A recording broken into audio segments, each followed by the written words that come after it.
మన ఆంధ్రప్రదేశ్ రాష్ట్రానికి GST audit commissioner గా రావడం నాకు ఎంతో సంతోషాన్ని, ఆనందాన్ని, ఉత్సాహాన్ని, ఉత్తేజాన్ని కలిగిస్తుంది. నేను ఆంధ్రప్రదేశ్ గుంటూరు జిల్లా తెనాలి వాస్తవ్యుడు. నేను 22 ఆగస్ట్ 1997 లో విశాఖపట్నం స్టీల్ ప్లాంట్ లో పర్సనల్ మేనేజర్ గా ఉద్యోగం చేస్తూ రిజైన్ చేసి ఇండియన్ రెవెన్యూ సర్వీస్, అప్పుడు కస్టమ్స్ అండ్ సెంట్రల్ ఎక్సైజ్ అనేవాళ్ళు, ఇప్పుడు కస్టమ్స్ అండ్ ఐటీ అంటారు, అంటే ఇండైరెక్ట్ ట్యాక్సెస్ లో జాయిన్ అవడం జరిగింది. 25 ఆగస్ట్ 1997 లో జాయిన్ అవడం జరిగింది. వైజాగ్ స్టీల్ ప్లాంట్ 22 ఆగస్ట్ 1997 లో వదిలేయడం జరిగింది. అండ్ నా ట్రైనింగ్ కూడా foundation course Sardar Vallabhbhai Patel national police అకాడమీలో చేయడం జరిగింది ఫర్ అబౌట్ 4 months. తర్వాత నేను ఫరీదాబాద్ లో మా డిపార్ట్మెంట్ కి సంబంధించి ట్రైనింగ్ చేయడం జరిగింది. ఆ తర్వాత నేను బెంగళూరులో 6 years పనిచేశాను అసిస్టెంట్ డిప్యూటీ కమిషనర్ గా. రకరకాల డివిజన్స్ కి అధిపతిగా పనిచేశాను. 1000 కోట్ల పైన ప్రభుత్వానికి ఆదాయం తీసుకురావడంలో నా పాత్ర కూడా ఉంది. అదే విధంగా నేను చెన్నై కస్టమ్స్ లో కస్టమ్ హౌస్ లో డిప్యూటీ కమిషనర్ గా పనిచేశాను. అక్కడ ఎక్స్పోర్ట్ ప్రమోషన్ స్కీమ్స్ ని ప్రమోట్ చేయడంలో, ఆ తర్వాత ఈ డిఈపిబి అంటారు, అంటే ఎక్స్పోర్ట్ ప్రమోషన్ కి సంబంధించి వాళ్ళు ఇంపోర్ట్ చేసుకునే గూడ్స్ ఏవే ఉంటాయో వాటి మీద పన్ను లేకుండా వాళ్ళు ఇంపోర్ట్ చేసుకోవడానికి ఫెసిలిటేట్ చేయడంలో నా పాత్ర అక్కడ చెన్నై కస్టమ్. ఆ తర్వాత నేను జాయింట్ కమిషనర్ గా పూణే వెళ్ళడం జరిగింది. అక్కడ పెద్ద పెద్ద కంపెనీల ఆడిట్ కూడా చేయడం జరిగింది. పెద్ద పెద్ద కంపెనీలు అంటే Pune also known for basically automobile. So Mercedes Benz, తర్వాత సోలార్ ఎనర్జీ కంపెనీస్ అవి ఉండే అక్కడ. సో ఆడిట్ లో అక్కడ కూడా నేను 1000 కోట్ల పైన ప్రభుత్వానికి ఆదాయం తీసుకోవడంలో కీలక పాత్ర వహించడం జరిగింది. ఆ తర్వాత నేను డెప్యుటేషన్ మీద union minister of railways for KH Muniyappa గారని 2009 నుంచి 2012 వరకు ఆయన దగ్గర పనిచేయడం జరిగింది. ఆ సమయంలో మన రాష్ట్రానికి ఇంచుమించు 7,000 కోట్ల ప్రాజెక్ట్స్ నేను తీసుకురావడంలో కీలక పాత్ర వహించడం జరిగింది. మీకు కొన్ని చెప్తాను. గుంటూరు తెనాలి అంటే నేను పుట్టి పెరిగిన ప్రాంతానికి సంబంధించి second line and electrification 129 crores project తీసుకురావడంలో నేను మరి ఆ రోజుల్లో రోషయ్య గారు సీఎం గా ఉన్నప్పుడు ఆయన దగ్గరికి వెళ్లి మీది తెనాలి మాది తెనాలి అని చెప్పి ఆయన దగ్గర 50% రోషయ్య గారు ఎవరు డబ్బులు ఎవరు, రోషయ్య గారు ఎవరికి డబ్బులు ఎవరు, అలాంటి పరిస్థితుల్లో మరి అప్పుడు డబ్బులు కూడా తక్కువ ఉన్నాయి ప్రభుత్వం దగ్గర. మరి ఆ project Guntur Tenali second line electrification మళ్ళీ చెప్తున్నాను 129 crores ప్రాజెక్ట్ కి ఆయన 50% డబ్బులు ఇవ్వడం జరిగింది, ఉచితంగా భూమి ఇవ్వడం జరిగింది. ఎందుకండి ఆ ప్రాజెక్ట్ చెప్తాను, ఎందుకంటే అక్కడ సింగిల్ లైన్ ఉండేది. నేను కూడా 3 సంవత్సరాలు చదువుకోవడానికి ఎస్సీ కాలేజీలో ప్రయాణం చేస్తున్నాను. ఆ లైన్ ప్రాధాన్యత నాకు తెలుసు. ఆ రోజుల్లో సింగిల్ లైన్ ఉండడం వల్ల ఏమైందంటే డీజిల్ ఇంజన్ మార్చాల్సి వచ్చే తెనాల్లో, చెన్నై నుంచి ట్రైన్ వస్తుంటే మళ్ళీ గుంటూరులో డీజిల్ ఇంజన్ ని ఎలక్ట్రిక్ ఇంజన్ గా మార్చాలి అంటే ఎంత టైం కన్స్యూమ్ అవుతుంది. మరి ఒకవేళ లైన్ మధ్యలో వైజెండ్లో గానీ, సంగంజాగరగూడలో గానీ, అంగరకుదురులో గానీ ట్రైన్ ఆగిపోతే మిగిలిన ట్రైన్స్ అటు ఇటు ఆగిపోయి, అంటే ట్రైన్ వేగం పెరిగింది, తర్వాత ప్రయాణ సమయం కూడా తగ్గింది. అందులో నాకు ఎంతో ఉత్సాహం ఇచ్చే ప్రాజెక్టు ఎప్పుడు నేను గుర్తు చేసుకుంటుంటాను. అట్లానే తెనాలి రైల్వే స్టేషన్ లో నేను 2 ఎస్కలేటర్లు 3 లిఫ్ట్లు పెట్టించారు. విజయవాడలో కూడా రాలేదు, సికింద్రాబాద్ లో కూడా రాలేదు. ఆ టైంలో ఒక మంత్రి గారి దగ్గర పనిచేయడం వల్ల ఎన్ని ప్రయోజనాలు ఉన్నాయి చూడండి సార్. అదేవిధంగా మా మంత్రి గారు కర్ణాటకకు చెందిన వాళ్ళు, ఆంధ్రప్రదేశ్ వరకు ఆయన ఈ ప్రాజెక్ట్స్ చూసుకున్న ఆయన అని చెప్పారు. నందికుడి శ్రీకాళహస్తి 1100 కోట్ల ప్రాజెక్ట్ శాంక్షన్ చేయడంలో నా ప్రాప్తం ఉన్నది.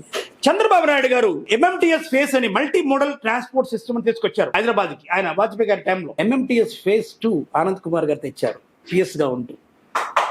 667 crores ప్రాజెక్ట్ అండి అది. 667 crores ప్రాజెక్టు. ఎందుకు చెప్తున్నానంటే ఒక రైల్వే ప్రాజెక్ట్ శాంక్షన్ చేయించాలంటే చాలా కష్టంతో కూడుకున్న పని అండి. దానికి కారణం ఎందుకంటే ఆ రోజుల్లో 2009 సంవత్సరంలో 200 ప్రాజెక్ట్స్ పెండింగ్ ప్రాజెక్ట్స్ రైల్వేస్ ఉన్నాయి. ఆ ప్రాజెక్ట్స్ ని కంప్లీట్ చేయాలంటే 2 లక్షల కోట్లు ఆదాయం, 2 లక్షల కోట్లు డబ్బులు అవసరమైంది. కాంటెక్ సింగ్ అహ్లూవాలియా గారిని ప్లానింగ్ కమిషన్ లో డిప్యూటీ చైర్మన్ ఉండేవాళ్ళు. ఆయన కొత్త రైల్వే ప్రాజెక్టు నాకు 14% రేట్ ఆఫ్ రిటర్న్ వస్తేనే చేస్తానని చెప్పేవాళ్ళు. అలాంటిది మా మంత్రి గారు రాజశేఖర రెడ్డి గారు ఆ టైంలో బడ్జెట్ లో 2004 నుంచి 2009 వరకు ఒక్క ప్రాజెక్ట్ కూడా రాలేదని చాలా వాపుతుండేవాళ్ళు. 33 మంది ఎంపీలు గెలిపించాము, కానీ ఒక ప్రాజెక్ట్ కూడా మా ప్రభుత్వం ఉండి మాకే ప్రాజెక్ట్ రాదని బాధపడుతున్న టైంలో మేడం మమతా బెనర్జీ గారు రైల్వే మినిస్టర్ అయ్యారు 2009లో. ఒక ప్రాజెక్టు మళ్ళీ రాలేదు బడ్జెట్ లో. అప్పుడు మా మునియప్ప గారిని పంపించారు ఎక్కడికి, మాట్లాడండి ఎంపీస్తో. 40 మంది ఎంపీలు 80 ప్రాజెక్టులు అడిగారండి. మా మంత్రి చెప్పారు, అన్న వెనకబడిన ప్రాంతాలకు ఒక 10 ప్రాజెక్టులు మీరు ఎంచుకుని దీనికి మీరు ఉచితంగా భూమి, తర్వాత 50% డబ్బులు ఇస్తే శాంక్షన్ అంటే రేట్ ఆఫ్ రిటర్న్ తీసుకురావడానికి చెప్తే, అలా ఆయన ఆ రోజుల్లో బెంగళూరు, కడప, నడికొడి, శ్రీకాళహస్తి, ఇప్పుడు చెప్పాను, విజయవాడ, మచిలీపట్నం, గుడివాడ, భీమవరం, నరసాపూర్, నిడదవోలు, ఆ రైల్వే లైన్ ప్రాజెక్ట్ శాంక్షన్ చేయించడానికి ఆ రోజుల్లో కనుమూరు బాపురాజు గారు ఎంపీ ఉండరు నరసాపురం. ఆయన ఎక్కడి మెట్టు లేదు, తట్టని తలుపు లేదు. ఆయన చూస్తే నాకు చాలా ఉత్సాహం వేసి ఆ ప్రాజెక్ట్ని can I take 5 minutes how the project has been sanction. Railway project sanction చేయడానికి ఎంత కష్టంతో కూడిన పని చెప్పడానికి మీకు మచ్చు తునక ఇప్పుడు నేను చెప్పబోయే మాట జాగ్రత్తగా వినండి. తర్వాత అప్పుడు ఏమైందంటే ఆయన రైల్వే బోర్డు చైర్మన్ తర్వాత మంత్రి గారు మిగిలిన మెంబర్స్ కూర్చున్నాం. ఇందులో చెప్తారా ఏమన్నారంటే ఏ రైల్వే లైన్ బన్నాకే సైకిల్ చలాంగేచ్చా అన్నాడు. అంటే ఈ రైల్వే లైన్ వేసి సైకిల్ దొక్కుంటామా అని అడిగినారు. అంటే అక్కడ రెవెన్యూ రాదని ఆయన ఉద్దేశం. అప్పుడు నేను చెప్పాను విశాఖపట్నం గురించి, ఇంగ్లీష్లో చెప్తాను చెప్పాను. Sir, for your kind information, Vizag has been blessed with a natural port. Vizag is known for, huge public sector undertaking based Hindustan Zinc, Hindustan Petroleum Corporation, 10 million ton Vizag steel plant. And Vizag is also having Eastern Navy Command. And Vizag is also known for natural calamities. Sir, Visakhapatnam Vijayawada నుంచి విశాఖపట్నం వచ్చే line మీరు పైనుంచి చూస్తే ఎలా ఉంటుందంటే ఒక బండి ఇంకొక బండి గుద్దుకుంటాయనంత పోట్ల అంత సూపర్ సాచురేటెడ్. అదే లైన్ మీద మీకు ప్యాసింజర్ ట్రైన్స్ వెళ్తున్నాయి, అదే లైన్ మీద గూడ్స్ ట్రైన్ కూడా పోతున్నాయి. ఇండియాలోనే వెళ్తాయి అట్లా. అందుకని లాలూ ప్రసాద్ యాదవ్ గారు ఆ రోజుల్లో డెడికేటెడ్ ఫ్రైట్ కారిడార్ కార్పొరేషన్ మొదలుపెట్టారు. ఇప్పుడు అది now it has come to మీకు తెలిసినది చాలా వరకు అది కంప్లీట్ చేయడం జరిగింది. అంటే ఏంటంటే డెడికేటెడ్ లైన్ లో ఓన్లీ గూడ్స్ ట్రైన్స్ వెళ్తాయి, ప్యాసింజర్ ట్రైన్స్ ప్యాసింజర్ అట్లా. సో నేను చెప్తే ఆయన ఆశ్చర్యపడి నాకు ఇలా వైజాగ్ మీద ఇంత నాలెడ్జ్ ఉందా అని. ఆ ప్రాజెక్ట్ శాంక్షన్ అయింది, 1100 కోట్ల ప్రాజెక్టు, పనులు కూడా కంప్లీట్ అయినట్టున్నాయి. సో ఇట్లా చెప్పుకుంటూ పోవాలంటే railway projects, so many projects we got it sanction.